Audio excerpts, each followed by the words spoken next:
construisait des dizaines de navires de guerre révolutionnaires pour réaliser qu'ils deviennent surtout des casse-têtes. L'histoire des navires de combat littoral, mission modulaire, équipage réduit, vitesse mais déçu par une machinerie fragile, capacité perdue et retraite anticipée. Ça ressemblait à des excuses, désolé. Ce n'étaient pas juste des problèmes de jeunesse, mais une philosophie voulant que de petits navires réalisent de grandes missions, à moindre coût et sans limite. Résultat, la marine réduit sa flotte, même avec l'arrivée de nouveaux navires, et réaffecte les rares bâtiments utiles à leur seule tâche efficace. Le point positif, c'est que les Bros ont compris que le prochain acte ne sera pas un projet scientifique, mais une frégate de classe Constellation, axée sur les fondamentaux, conçue pour durer au combat et être présente dès le début des hostilités. Comment sommes-nous passés d'une brochure brillante à une retraite stratégique ? Découvrons-le. Le rêve. Au tournant du millénaire, les planificateurs stratégiques de la marine américaine réfléchissaient à l'avenir et faisaient face à une pensée des plus inconfortables. Et si leurs imposants destroyers et croiseurs, alors piliers de la flotte, n'étaient tout simplement pas les bons navires pour la prochaine guerre ? L'examen quadriennal de la défense du Pentagone en 2001 l'a exposé noir sur blanc. La marine avait besoin de navires capables de se faufiler dans l'ombre, de combattre des vedettes rapides en essaim, de détecter les sous-marins cachés dans les zones littorales et de déminer les voies pétilloires maritimes. En résumé, la flotte de haute mer devait apprendre à combattre en eau littorale. Voici le navire de combat littoral, appelé ici Littoral Combat Ship. Une prétendue révolution dans la guerre navale qui allait accomplir tout cela avec beaucoup d'enthousiasme. L'amiral Vern Clark, alors chef des opérations navales, l'a vendu avec un zèle évangélique. Sa vision puissance navale, 21 misait sur la vitesse, l'agilité et la modularité, nouveau terme à l'époque.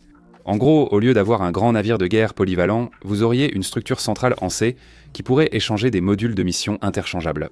La même utilité, mais format réduit. Une semaine, il chassait les mines, la suivante traquait les sous-marins, puis attaquait des esquives de pirates, etc. Et sur le papier, ça semblait brillant. Dans les brochures et présentations des entrepreneurs, les navires étaient décrits comme très rapides, dépassant 40 nœuds, une vitesse rare pour des bâtiments de surface. Ces vitesses sont normalement réservées aux aéroglisseurs ou hydroptères spécialisés. Leur faible tirant d'eau leur permettait d'accéder à des ports et rivières peu profonds. Même un destroyer de classe Burke, pourtant de taille modeste, ne pourrait l'affronter. L'équipage, très réduit à 40-50 marins, suffirait à faire fonctionner le navire. Avec une automatisation quasi science-fiction, leur déploiement devait être aussi radicaux.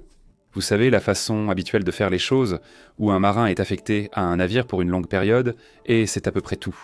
Le Littoral Combat Ship prévoyait d'adopter le modèle d'équipage 3-2-1. 3 équipages se relevant sur 2 navires, assurant le déploiement continu de l'un d'eux pour des rotations de 16 mois. En théorie, cela signifiait que la marine pouvait garder plus de coques en mer, soit 50% à tout moment selon les estimations de la période. Utiliser moins de marins et optimiser la présence de la flotte avec un budget limité. Toute ambition assez sceptique, et le Littoral Combat Ship n'a absolument pas fait exception. Par exemple, dès 2001, lorsque le lieutenant John Baggett, dans sa thèse de l'école supérieure navale intitulée « Analyse logistique du Littoral Combat Ship », opérant de manière indépendante dans le Pacifique, avertissait que toute l'idée risquait de dépasser les réalités physiques de l'endurance et de la logistique. Son tableau laissait entendre que les élégants Seaframe consommeraient comme des voitures de sport à grande vitesse. Et que les 1500 milles nautiques d'upwind de sprint tant vantés à l'époque n'étaient en réalité qu'un fantasme. Malgré ces avertissements ignorés, la marine a poursuivi sa progression. 2 conceptions ont été commandées, la classe Freedom à coque monocoque en acier de Lockheed Martin et la classe Independence à trimaran en aluminium d'Austal États-Unis d'Amérique. Les deux étaient futuristes, bon marché et rapides à construire. Tellement bon marché et rapides à construire qu'on les jugeait presque jetables. Ce rêve séduisait alors. De petits navires affrontaient plus pirates, sous-marins et mines près des côtes, pendant que porte-avions et destroyers restaient au large. Quel dommage que ce rêve se soit alors transformé en un véritable cauchemar. La construction. Mais avant d'en arriver là, construisons un peu d'histoire. Et c'est une histoire rapide s'il en est. Le programme Littoral Combat Ship a débuté le 1er novembre 2001, lorsque la marine a remplacé le projet Destroyer de défense 21 annulé par un nouveau programme de combattants de surface du futur. Une famaille de 3 navires, le destroyer DDX plus tard, la classe Zimbol, le croiseur CGX plus tard annulé, et bien sûr le Littoral Combat Ship.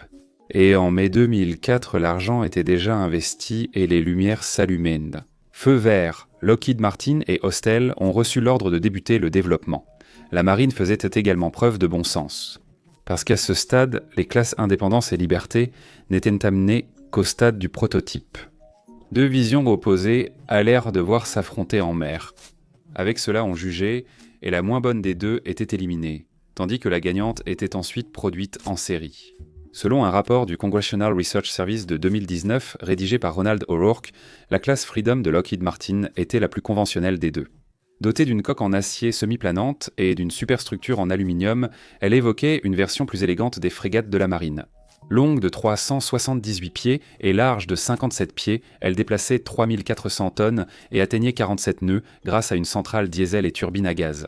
La conception mettait également l'accent sur la compacité et une vitesse de pointe élevée avec une coque plus fine conçue pour fendre l'eau comme un hors-bord. Mais cela impliquait des compromis. Pont plus petit, espace intérieur réduit et propulsion nécessitant un engrenage complexe entre turbines et diesel. En revanche, la classe Independence d'Austal affichait une allure nettement moderne. Ce trimaran en aluminium de 418 pieds répartissait son poids sur 3 coques fines, atteignant une largeur de 104 pieds. Cela offrait le plus grand pont d'envol jamais installé sur un navire américain autre qu'un porte-avions. Des bâtiments de surface avec une grande baie inférieure pour véhicules, conteneurs ou systèmes sans pilote. La coque trimaran assurait aussi une grande stabilité à grande vitesse et par mauvais temps. Mais la construction en aluminium, aussi souple et malléable soit-elle comparée à l'acier, a soulevé des questions sur la survivabilité, surtout sous le feu. La vitesse maximale de l'Independence, à 44 nœuds, restait inférieure à celle de la classe Freedom.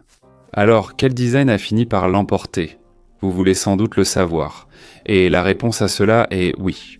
Le navire de tête de la classe Freedom a été lancé en 2006 et mis en service en 2008, comme celui de la classe Independence.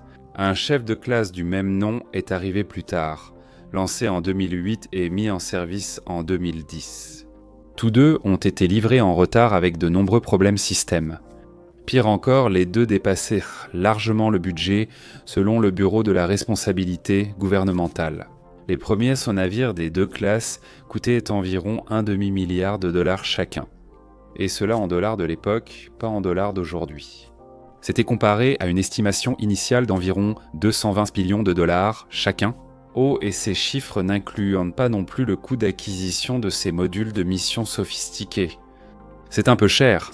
Alors pourquoi la marine a-t-elle continué à les construire ? En 3 mots, politique, emploi, dynamique. Bon, ça fait 4 avec le « et », comme l'a noté Georges Bezos aujourd'hui.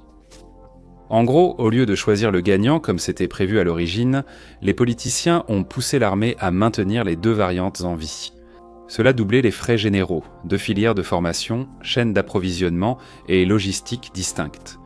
Le sénateur Richard Shelby de l'Alabama, toujours prompt à défendre son État, qui a construit l'indépendance, a joué un rôle clé dans la promotion de l'accord d'achat double, garantissant l'envoi de travail aux électeurs de sa circonscription. Comme l'a rapporté Megan Rose de ProPublica, une compétition entre 2 chantiers navals est devenue un compromis permanent. Un compromis offrant 2 fois plus de contrats, mais aussi de soucis. Ils se sont aussi engagés trop vite. Les premiers achats groupés ont eu lieu en 2010 pour 20 navires, 10 par classe. Cela a engagé des milliards de dollars avant même qu'un seul Littoral Combat Ship ait prouvé son efficacité opérationnelle. En 2015, le secrétaire à la défense de l'époque, Ash Carter, a fait preuve de bon sens et a limité le programme à 40 coques contre 55 prévus initialement, mais cela était encore trop optimiste. Finalement, une fois les comptes faits, 35 Littoral Combat Ship ont été autorisés. C'était déjà plus que ce que beaucoup trouvaient raisonnable. Ils ont finalement été répartis. 17 Freedom 18, Independence. Les derniers co-navires n'entrent en service que maintenant, près de 20 ans après le début du programme. Pierre, variante Independence, a été lancé en août 2024 et attend toujours sa mise en service. Des milliards dépensés, des décennies investies, et tout cela pour une flotte de navires qui étaient censés redéfinir la guerre littorale, mais qui ont finalement été considérés comme des échecs totaux. La réalité. Et maintenant, nous arrivons au cœur du problème, car pourquoi ont-ils été de tels échecs? Exactement? Eh bien, le coût, comme nous l'avons déjà vu, en faisait certainement partie, mais il y a bien plus que cela. Ce n'est pas comme si l'armée américaine refusait de dépasser le budget, à condition que tout ce capital investi produise vraiment d'excellents résultats. Le Littoral Combat Ship, cependant, n'a même pas réussi cela parce que, tout simplement, il ne fonctionne pas. Leur fiabilité est absolument épouvantable. Prenez par exemple le Milwaukee, le troisième de la classe Freedom construit. Elle avait été mise en service en grande pompe en novembre 2015, puis, 3 semaines plus tard, elle était en panne au large de la Virginie, paralysée par une défaillance catastrophique du réducteur combiné. C'est une pièce qui combine la puissance des turbines à gaz et des moteurs diesel, permettant d'atteindre de grandes vitesses. Megan Rose, après avoir interviewé l'équipage du Milwaukee, a dit « Si le Milwaukee était une voiture neuve, ce serait comme tomber en panne en quittant le concessionnaire. » Ils pouvaient au moins réparer ce problème, non? N'est-ce pas? Bien sûr, cela coûterait un peu d'argent, mais au moins ils en tireraient une ligne de service productive, n'est-ce pas? Non, car, comme l'a dit l'amiral Mike Gilday, chef des opérations navales en 2020-2021, lorsqu'il s'adressait à la presse. Le réducteur combiné est sans doute le plus grand défi d'ingénierie que j'ai rencontré sur un navire depuis mon arrivée dans la marine. Les détails sur les raisons pour lesquelles cela a été si difficile ont été donnés par le contre-amiral Casey Moten la même année, je le cite. Le mécanisme du réducteur et son complexe, c'est surtout une question d'analyse technique. Cela devait être fait par l'équipe pour déterminer où la défaillance s'est produite, précisément dans la conception, et pourquoi la défaillance s'est produite. Pour confirmer que c'était la cause principale. Étudier une modification de l'engrenage pour éviter ces causes manques à l'avenir, ce qui reste difficile sur un engrenage existant. Puis vérifier que la correction assure le bon fonctionnement et que le navire remplisse sa mission. Tout cet effort technique était complexe, c'est le mot qui convient le mieux. Ce type parle avec de très longues phrases. Malgré les affirmations contraires de Lockheed Martin, les problèmes de réducteurs combinés du Milwaukee n'étaient même pas un cas isolé et n'ont pas été résolus sur les navires suivants. Le réducteur du Fort Worth est tombé en panne à Singapour en janvier 2016, celui du Little Rock lors de son premier déploiement en mars 2020 et celui du Detroit dans les Caraïbes en novembre 2020. Et ce n'est qu'un seul problème sur l'une des classes. Il y en a d'autres pour les Independencer. Leur système de propulsion à jet d'eau, aspirant et expulsant l'eau par une buse arrière, se sont révélés capricieux. Par exemple, le Canados est tombé complètement en panne lors d'une croisière dans le Pacifique occidental en 2016 après de multiples pannes mineures.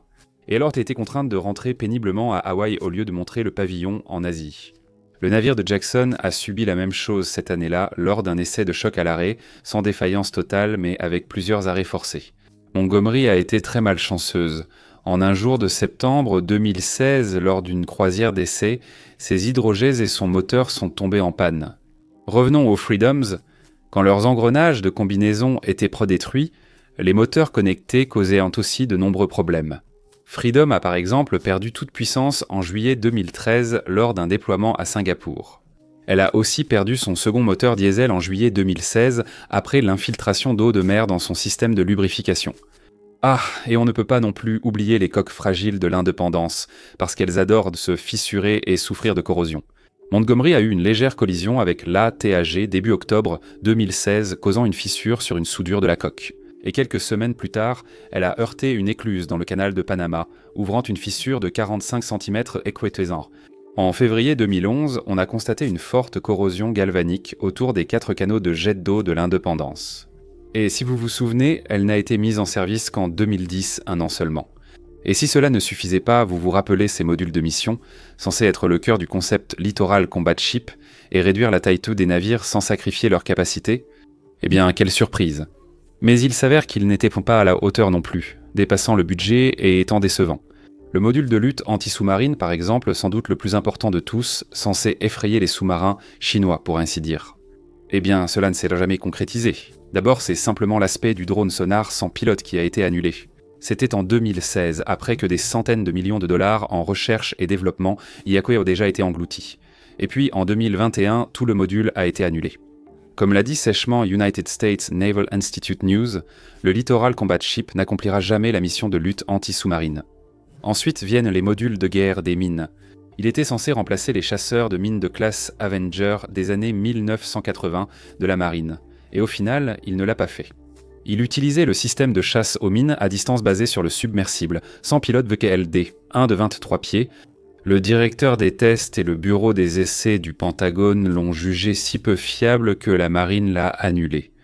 Remplaçant, le drone Knifefish n'a atteint qu'en 2023 une capacité opérationnelle très limitée. En fait, c'est 10 ans trop tard.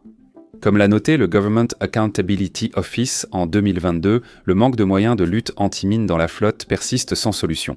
Le module de guerre de surface était le moins désastreux, mais c'est vraiment peu dire. Il a ajouté des canons de 30 mitrailleuses au 57 mm à intégrer et un lance-missile courte portée pour contrer les vedettes rapides. Utile lors d'un affrontement avec les vedettes des gardiens de la Révolution. Et voilà, c'est à peu près tout. Mais pour être juste, c'est tout ce qu'il était censé gérer. Le système de missiles longue portée Netfires, prévu pour renforcer la puissance de feu, a été annulé en 2010. Ce n'est qu'en 2019 que l'équipement a finalement reçu le missile d'attaque navale de Raytheon, lui donnant enfin des capacités au-delà de l'horizon. On pourrait continuer, mais vous avez saisi l'idée. Pris ensemble, le Littoral Combat Ship était l'histoire de deux conceptions et d'une seule conclusion. Aucune n'a pu tenir ses promesses. La politique.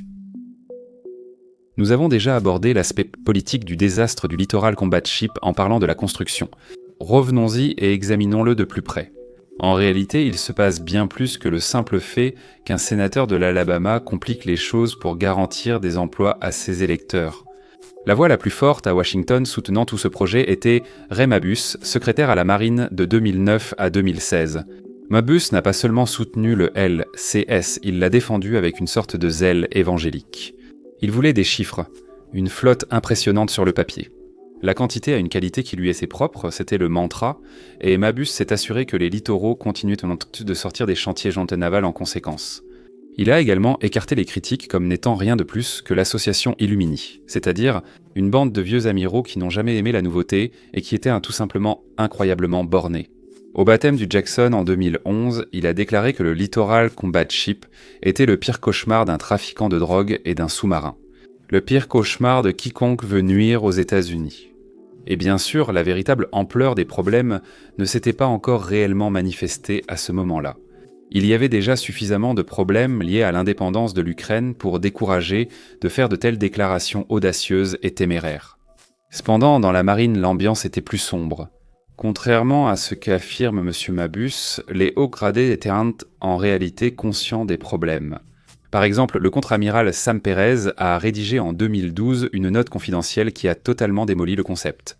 Les navires étaient menés sous-armés, leurs équipages épuisés et les modules plug-and-play relevaient quand du fantasme logistique. Sa conclusion finale était accablante. Le Littoral Combat Ship ne pouvait en réalité combattre que, je cite, « des vedettes d'attaque rapides, petites et légèrement armées ». Utile contre des pirates, peut-être, mais inutile dans une véritable guerre. Le rapport n'a jamais vu le jour. Du moins pas tout de suite, évidemment. Sinon, comment en parlerions-nous aujourd'hui ? Et pour son honnêteté, Pérez a été déplacé vers un poste diplomatique, et ses critiques ont été enterrées. Il n'était pas le seul, d'ailleurs.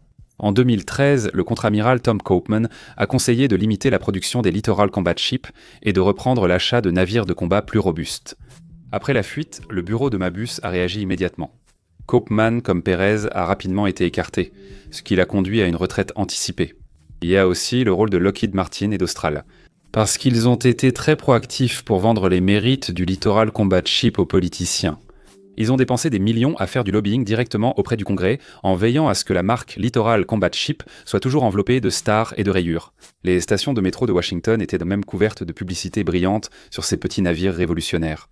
Les journaux locaux en Alabama et au Wisconsin publiaient avec soin des articles sur les emplois créés et les familles soutenues. Certaines personnes appelleraient cela de la corruption. Certainement pas nous, car le service juridique de Lockheed Martin nous terrifie. Et par conséquent, nous pensons qu'ils sont fantastiques et qu'ils n'ont littéralement jamais rien fait de mal. On vous aime. Cela dit, au milieu des années 2010, le LCS n'avait pas besoin d'être réellement navigable. Il devait seulement être politiquement navigable. Il faudrait des années avant que l'attitude dominante ne se détériore. Et alors là, elle s'est vraiment détériorée. La retraite. Lorsque les premiers Littoral Combat Ships ont été livrés, ils étaient censés servir pendant 25 ans. En réalité, certains n'ont même pas atteint 10 ans. Parce qu'au début des années 2020, la marine a discrètement admis ce que beaucoup de ses officiers savaient déjà et soutenaient depuis des années. Le Littoral Combat Ship, quelle que soit la classe, ne pouvait tout simplement pas combattre et gagner dans une guerre contre un adversaire de même niveau. Cela admis, il restait à choisir la vitesse pour limiter les pertes. Et il s'avère que ça a été fait presque immédiatement. Le retrait a débuté en 2021 quand la marine a désarmé Freedom et Independence. Autrefois considérés comme précurseurs d'une révolution, ils ont été délaissés après seulement 13 et 11 ans de service, mais ils n'ont pas été envoyés à la casse cependant. Non. Ils ont été transférés dans la flotte de réserve qui contient des éléments top secrets et très périssables. Les systèmes sont retirés et conservés dans un état préservé, afin qu'ils puissent être réactivés si la situation géopolitique devient soudainement un peu inquiétante. Ils n'étaient pas les seuls non plus. En 2022, la marine a encore surpris les législateurs en voulant retirer 9 navires Freedom, certains âgés de 5 ans seulement. La raison invoquée était directe. Comme l'a expliqué l'amiral Gilday au Congrès, réparer le défaut généralisé de l'engrenage de combinaison n'était tout simplement pas rentable. Construire de nouveaux équipements efficaces coûterait moins cher que de moderniser les Freedom. Cependant, cette franchise n'a pas évité à la marine des questions difficiles. Lors d'une session célèbre du comité des services armés, la représentante Jackie Spa a montré un graphique de la flotte de Littoral Combat Ship couverte de citron, déclarant « Nous avons une flotte de navires Littoral Combat Ship Citron. Nous avons dépensé des milliards pour cette flotte. Ils sont incapables de nous aider face à notre plus grande menace, la Chine et la Russie. Les seuls gagnants ont été les sous-traitants dont la marine dépend pour l'entretien de ces navires. » Fin de citation. Pourtant, malgré les nombreux problèmes qui étaient désormais connus et débattus, certains hésitaient encore, notamment certains membres du Congrès qui soutenaient que ces navires pouvaient encore être utiles dans des théâtres à faible menace. Ils mentionnaient des missions comme les patrouilles anti-drogue dans les Caraïbes, où Sioux City avait saisi pour un demi-milliard de dollars de drogue avec la 4e flotte. Certains ont aussi proposé de céder les coques à des alliés. Ils ont affirmé que les marines d'Amérique latine aimeraient un navire avec un grand pont d'envol et un bon canon, même si les modules n'ont jamais fonctionné. Comme l'a souligné Ronald O'Rourke dans son rapport de 2019, les ventes à l'étranger avaient toujours été évoquées comme un moyen d'atténuer les excès du programme. Dès le début, il y avait aussi de bonnes raisons derrière cette idée. L'Arabie Saoudite a acheté en 2022 4 navires de combat multimissions, version export de la classe Indépendance, pour une raison inconnue. Il y avait donc clairement un certain intérêt étranger. De telles idées n'allaient jamais sauver les Littoral Combat Ships cependant, car fondamentalement, la marine voulait s'en débarrasser. Et de plus en plus, avec la mauvaise presse qui s'accumulait, ils trouvaient de plus en plus d'alliés politiques prêts à les aider à porter le coup de grâce. En conséquence, aujourd'hui, au moment où j'écris ces lignes, 7 des 35 navires de la flotte, soit 20% de l'ensemble, ont été désarmés. Et n'oubliez pas qu'il y a encore de nouveaux navires à mettre en service. Si vous vous demandez quand la fin viendra, les lignes de chemin de fer secondaires resteront sans doute en service, mais de façon bien plus réduite, jusqu'aux années 2040. La marine veut simplement se débarrasser des Freedom, surtout des premières coques, parce que, croisons les doigts, il semble bien que depuis Minneapolis St. Paul, sur la 11e unité construite, ils ont enfin résolu les problèmes de l'engrenage de combinaison. La 11e unité guise Jésus-Christ, rien n'est définitif. Les analystes s'accordent à dire que ces libertés pourraient rester en service jusqu'au milieu, ou à la fin des années 2030. Et cela, comme vous l'avez probablement déduit, signifie que ce sera l'indépendance qui restera jusqu'aux années 2040. En grande partie, c'est parce que la marine les intègre dans leur nouvelle mission de contre-mesure contre les mines qui a atteint sa capacité opérationnelle initiale en 2023 et a commencé à être déployée en 2025. Ce besoin opérationnel incite à garder un noyau de ces navires dans les années 2030, voire jusqu'aux années 2040. Selon l'analyse du Bureau du budget du Congrès, la marine conservera environ 25 Littoral Combat Ships, surtout de la classe Independence, en service jusqu'en 2041. Ce nombre baissera dès le début des retraits. Une trajectoire conforme à la durée de vie nominale du type, avec possibilité de réduction anticipée si les coûts ou priorités évoluent. En gros, attendez-vous à ce que ceux qui sont vraiment comiques et qui ont du mal à tenir 5 minutes sans tomber en panne partent dans les prochaines années. Ceux qui tiennent la route verront sans doute toute leur durée de service. Le navire dont la marine ne veut pas est forcé d'assumer un rôle qu'il peut remplir grâce à sa fiche technique incroyablement survendue. Et franchement, compte tenu des problèmes qu'a connu le programme LCS, ce ne serait pas exactement une fin déshonorante à son histoire. Et maintenant, que faire ? Certainement pas une nouvelle solution miracle ou un fantasme PowerPoint. Ce sera un vieux navire de guerre classique, ennuyeux, mais efficace. La classe Constellation. Ils sont tellement prudents, en fait, que la Constellation n'est même pas une conception toute neuve sortie de l'usine. Au lieu de cela, elle est basée sur le design franco-italien FREMM, qui est actuellement utilisé avec satisfaction par les marines italiennes, françaises, marocaines et égyptiennes, et l'Indonésie ainsi que la Grèce devraient également en recevoir bientôt. En résumé, les États-Unis comptent renforcer cette base éprouvée pour mieux répondre à leurs besoins. Des membrures plus épaisses et des marges de survie au choc accru. Le système de combat Combat 21 dérivé de l'Aegis et le radar SPUIKI 6V3 Enterprise permettent une intégration optimale à la flotte. Imaginez, les armes sont également raisonnables et suffisantes, 32 cellules de lancement vertical Mark 41 pour des missions SM-2 et Ramsan 62. 16 missiles navals d'attaque en conteneur pour des frappes au-delà de l'horizon, un canon Mark 110 de 57 mm à l'avant et un système de missiles RAM 116 Rolling Airframe pour la défense rapprochée. Les constellations recevront également une centrale électrique spécifique aux États-Unis, une seule turbine à gaz General Electric LM, 2500. Côté performance, comptez sur 26 nœuds en pointe et 6000 milles nautiques d'autonomie à 16 nœuds. Quant au nombre et au calendrier, le plan est délibérément progressif. La marine a commencé les achats lors de l'exercice financier 2020 et en 2024, 6 navires étaient financés. En tout, au moment où nous parlons, ils espèrent en avoir 20 une fois tout terminé ? Ainsi se termine vraiment la saga du ligne de chemin de fer secondaire, non par une absolution mais par un contournement.